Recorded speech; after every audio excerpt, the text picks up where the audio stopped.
Добър ден! Какво ще правите тук? Ще чистите надписи. Що ще ги чистите? Моля? Защо ще ги чистите? Да изпратиха от общината. Кой ви изпрати?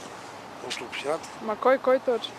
Това е сега от общината, аз не ги познавам. Всички са се обадили на наши шефове. По чие нареждане ще махате надписите, които не са завършени още? По мое нареждане. Ами вие трябва да имате заповед някаква за това, не?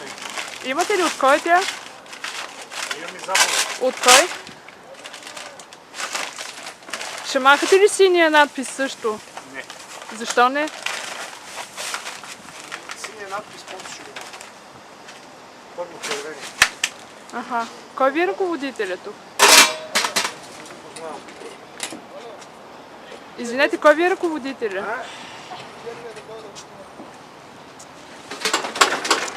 Я дръж малко това.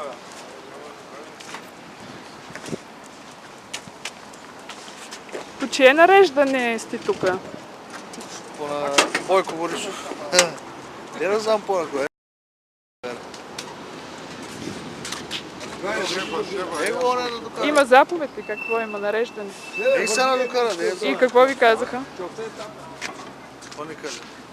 Питам, за какво сте тук? Нищо, елате тук, не е за. Кой точно? Кой точно? Е то. Аха. Как се казва?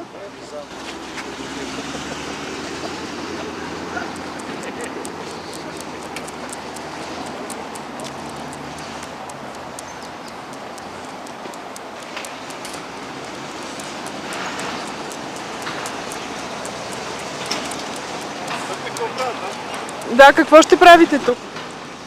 Доколкото знам, ще почистват графити. Това не са графити. Моля? Това не са графити. А какво са? Това са режими за опазване на културния паметник. Не мога да ви А кажа. синята лента какво е? Кой надраска синята лента? Нищо не мога да ви кажа. Не, ще я почиствате ли? Не мога да ви кажа. Чакаме да дойдат. По чие нареждане ще махате тези режими за Просто трябва опазване? да попитах по управлението. Ами вие сте ръководителя, доколко? Не. Просто го дал с докарах тук или момчета. Ама кой ви нареди? Директор кой? Директора на чистота. Слагайте, бягайте на страни. Какво трябва да правим?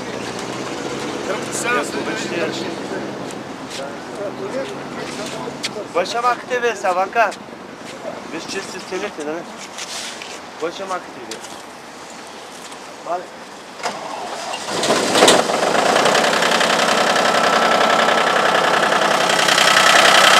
А защо не сте махнали до сега всички надписи, а сега толкова побързахте да махате? Не ме питайте с тези неща, не съм авторизиран, нито знае.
Елате,